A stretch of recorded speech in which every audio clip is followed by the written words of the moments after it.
Olá, o Jornal da Difusora começa agora com os principais assuntos desta terça-feira em todo o estado. Em Imperatriz, acidente de trânsito mata mulher e deixa adolescente ferida. Morre o primeiro maranhense vítima de chikungunya.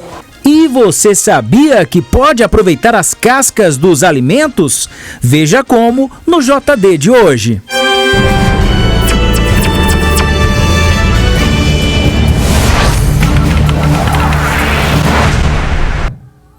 Olá, eu começo desejando uma ótima noite para você.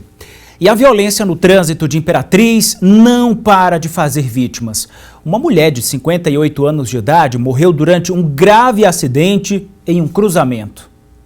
A motocicleta em que Neuza Caetano pilotava com a sobrinha Tainara, de apenas 15 anos, que estava na garupa, foi atingida por um automóvel no cruzamento das ruas Bom Futuro e Alagoas. A adolescente fraturou o fêmur e está internada no Socorrão Municipal, onde deve ser operada. O acidente chama a atenção para os números da violência no trânsito de Imperatriz. No ano passado, o SAMU registrou 2.293 acidentes, 89% deles com motocicletas. E do total das vítimas da violência no trânsito, 23 pessoas perderam a vida. Ontem, outro acidente aconteceu com um caminhão que transportava lixo. Foi na Estrada do Arroz e vários garis ficaram feridos. O motorista Alan Cleiton Lopes de Souza teve a mão esmagada e foi submetido a uma cirurgia no Socorrão. De acordo com o SAMU, 38% das vítimas de acidentes de trânsito têm entre 21 e 30 anos. 63% são do sexo masculino. 36% dos acidentes ocorrem no período da tarde e 33% nos fins de semana. O marido de Neuza, com quem convivia há 38 anos, lamenta a violência no trânsito de Imperatriz. A cidade hoje mais perigosa do Brasil chama Imperatriz. E quase 600 casos de chikungunya foram confirmados aqui no estado. O primeiro maranhense vítima da doença foi uma criança de 11 anos. Ele estava internado em Teresina, no Piauí. A chikungunya é uma doença que deixa as pessoas muito debilitadas, mas isso já é de conhecimento de grande parte da população. Agora, a sociedade médica ficou ainda mais preocupada, pois a doença também pode matar. No mês passado, morreu o primeiro maranhense vítima de chikungunya. O menino tinha 11 anos e estava internado no Hospital Universitário de Teresina, no estado do Piauí, desde o dia 25 de fevereiro até o dia 16 de março, quando não resistiu. Já que em São Luís, a suspeita de manifestação mais grave da doença é em uma chinesa que mora aqui há 3 anos. Ela está grávida e já fez os exames, mas ainda está à espera dos resultados. Segundo o infectologista Carlos Frias, a situação tanto no estado vizinho quanto no Maranhão é alarmante. É a pior possível. Eu estive em alguns municípios que realmente mandam para cá, por ser mais próximos, né? Tem Presidente Dutra, Barra do Corda, por exemplo. Então são municípios que há números grandes de zika, chikungunya e até dengue. A gente pensa até na possibilidade de comorbidade também. Segundo a Secretaria Estadual de Saúde, ao todo 1.360 casos da doença já foram notificados no estado somente nesse ano. 573 foram confirmados. Na busca por amenizar os sintomas dessa doença, muitas pessoas acabam se medicando sozinhas, o que pode causar danos ainda maiores para a saúde desses pacientes. Os danos são variados e de forma que pode agravar ainda mais a doença. Os sintomas mais marcantes da manifestação desse vírus são febre acima de 39 graus e dores intensas nas articulações, principalmente dos pés e das mãos. Até o momento, segundo o Ministério da Saúde, ao contrário do que já é conhecido sobre a dengue, não há nenhum tratamento específico para a chikungunya. Assim que aparecer o primeiro sintoma, o certo é procurar o médico, procurar o diagnóstico médico para começar o tratamento. Não só para a chikungunya, mas também a dengue e o zika vírus. E olha só, aqui no Maranhão foram notificados 28 casos suspeitos de influenza H1N1. São 2 óbitos que estão sendo investigados. Os dados foram divulgados, atualizados pela Secretaria de Estado da Saúde. E a seguir você vai ver o risco provocados pelos ruídos prolongados. Já já.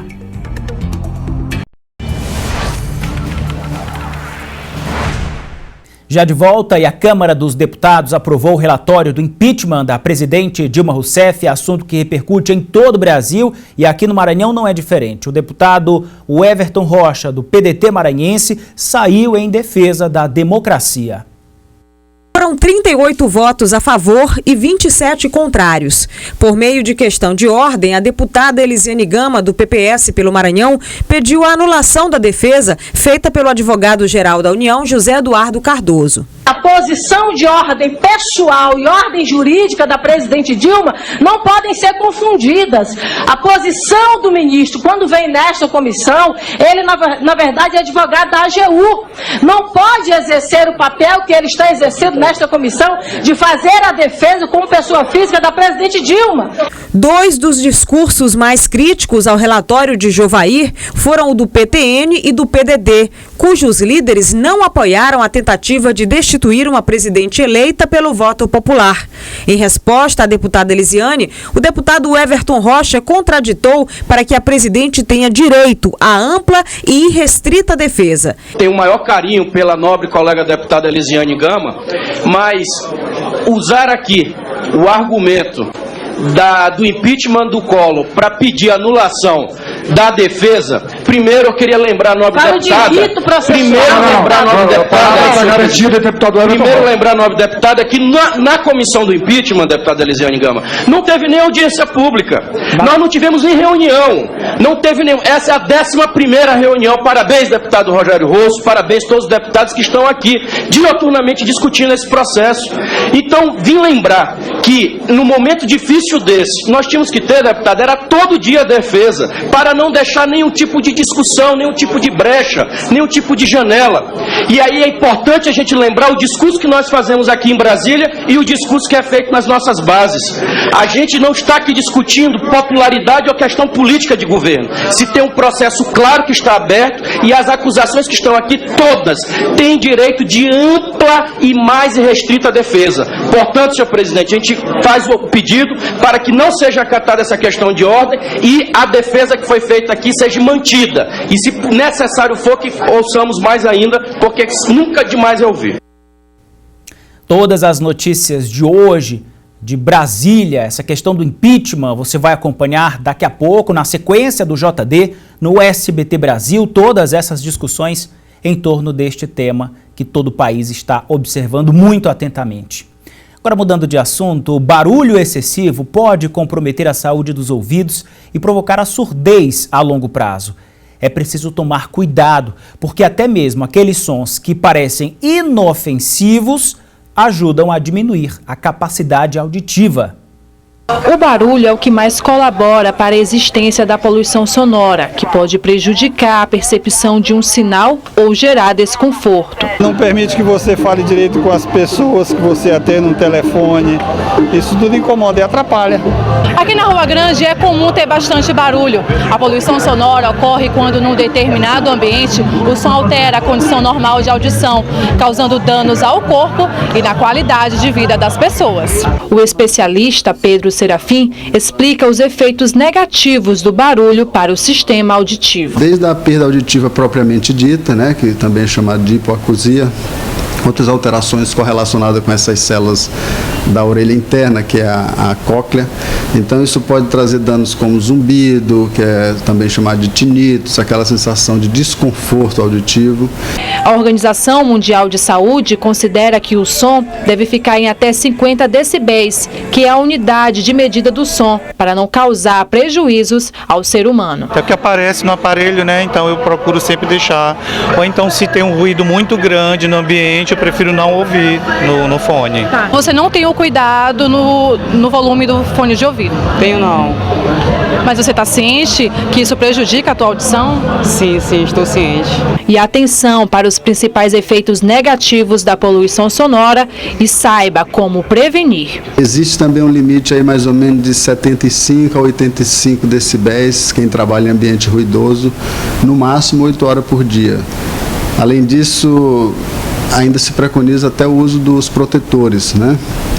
Só para você ter uma ideia, uma exposição acima de 100 decibéis só é permitido dentro da normalidade por no máximo até 15 minutos. A partir disso aí já pode trazer danos à audição. Esse é um recado para os mais jovens que gostam de ouvir som, gostam de ouvir uma música muito alta, com fone de ouvido. Isso vai ser um problema a longo prazo. Quando tiver um pouco mais velho, deve sentir essa redução da capacidade auditiva. Portanto, a gente deve começar agora a ter uma educação para ouvir direitinho quando tiver idoso.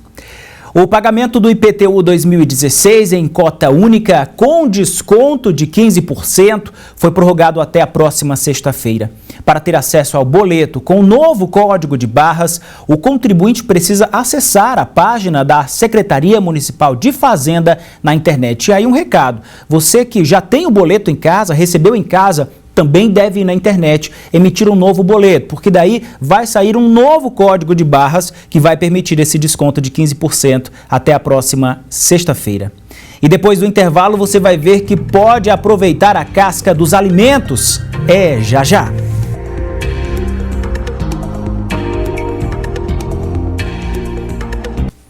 Já estamos de volta ao vivo para todo o estado do Maranhão com o Jornal da Difusora. São 7 horas e mais 35 minutos. Agora a gente vai falar de polícia. Uma operação realizada em Imperatriz conseguiu prender 2 suspeitos de integrarem uma quadrilha. Olha, essa quadrilha é especializada em assaltos a banco em várias cidades do interior do estado. Os homens são suspeitos de integrarem uma quadrilha interestadual especializada em assaltos a bancos. O último aconteceu no início deste mês na cidade de Santa Luzia. A quadrilha é suspeita de cometer assaltos nas cidades de Amarante do Maranhão, Buriticupu e Grajaú. Antônio Milson dos Santos Pereira, de 30 anos, e Ricardo Alves de Melo, de 31, foram presos na cidade de Imperatriz. Com a dupla foram apreendidos 800 munições, 10 quilos de maconha, 3 fuzis e uma pistola, além de R$ 7.500 em cédulas que estavam rasgadas e R$ 1.100 em moedas. Agora a gente fala de um desses casos que deixa a gente de cabelo em pé, revoltado com tanta violência. Foi na cidade de Pedreiras, onde o corpo de um adolescente foi encontrado por populares. Ele foi esquartejado e ainda a polícia investiga a motivação do crime. Ciro Mineiro tem as informações. Partes do corpo desse adolescente, como braço, pernas e cabeça, foram espalhados e localizados por populares nas redondezas do bairro Parque Henrique. Agora, essas partes encontradas serão encaminhadas para o Instituto Médico Legal para que sejam periciadas. Elas podem indicar de que maneira essa vítima foi executada. A gente está em busca da cabeça para ver se a gente consegue encontrar para identificar. Ciro Mineiro, para o Jornal da Difusora. Olha, as cenas são terríveis, a gente prefere não mostrar na televisão, algo muito sério ali na cidade que deixou os moradores realmente de cabelo em pé.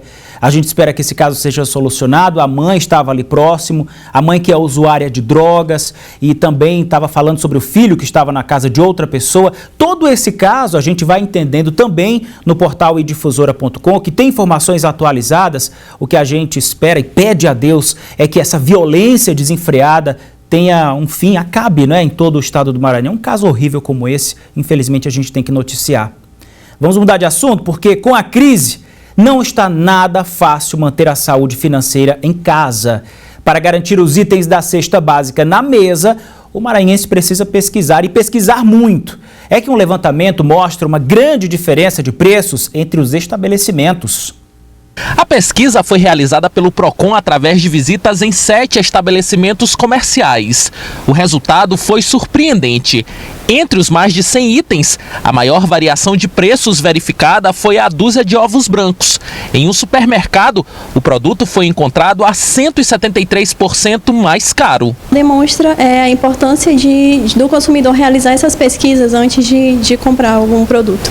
A grande maioria dos produtos pesquisados compõem a cesta básica, que mês a mês pesa cada vez mais no orçamento familiar. Uma prova viva das dificuldades enfrentadas pelos maranhenses é Dona Ana Neri. A aposentada mantinha uma creche que atendia quase 400 crianças carentes, mas ela foi obrigada a fechar as portas, porque já não tinha mais condições de garantir nem mesmo a alimentação dos pequenos. Se a criança vai para uma entidade dessa, a mãe trabalha na casa de família, deixa de manhã, só vem 6 horas, 7 horas da noite. E se não tiver alimentação, tem que ter a merenda, tem que ter o almoço, tem que ter a janta. E muitas das vezes a gente não dava mais nem janta, já era só uma sopa. No meio da crise econômica que o país atravessa, em que as pessoas se deparam com dificuldades até na hora da compra da comida, o PROCON chama a atenção para a necessidade da boa e velha pesquisa de preços. Para que ele possa constatar realmente essa diferença, comprar aquele produto mais barato por uma qualidade maior e que não comprometa seu orçamento e evite o superendividamento. E você aí já pensou em usar casca de frutas como ingrediente de receitas deliciosas? É possível reaproveitar a parte dos alimentos que geralmente iria parar no lixo. A professora do curso técnico de agroindústria mostrou aos alunos que é possível aproveitar integralmente certos alimentos, como frutas e verduras. Como exemplo, a turma usou o abacaxi, que serviu para fazer o suco, um bolo e, aproveitando a casca, foi feita também a cobertura. A ideia é evitar o desperdício. Os alunos participam de todo o processo prático. Tiram a casca da fruta, separam a polpa, preparam o suco. Um pouco da casca é adicionado ao suco. Segundo a professora, faz com que o valor nutricional aumente. Tanto as cascas, os talos, as sementes, né? Muitas vezes são mais nutritivas que a própria polpa. E a gente só utiliza a polpa. E aí a proposta da nossa oficina hoje foi exatamente essa. Utilizar o abacaxi de uma forma integral, ou seja, utilizar tanto a polpa na elaboração do suco, como a casca na elaboração do bolo. Enriquecendo esses alimentos com esses nutrientes que tem nesses resíduos. A proposta de aproveitamento integral do abacaxi e de outras frutas ou verduras foi bem recebida pela turma. Mariana diz que vai adotar a receita. Agora sim, né? Não só o abacaxi, né? Outras frutas também, a gente pode aproveitar a casca, a fibra da fruta também. Mas será que o suco ficou mesmo gostoso? Tá aprovada a receita. Muito gostoso, eu gostei bastante, vou fazer em casa agora, para a família toda. Deu água na boca, não é? Participe pelo WhatsApp 991823798. No Instagram é fácil, @DifusoraTV. Acesse também o portal idifusora.com e as principais notícias de todo o nosso estado. A edição do Jornal da Difusora termina agora. Fique a seguir com as notícias nacionais e internacionais no SBT Brasil. Boa noite, Maranhão.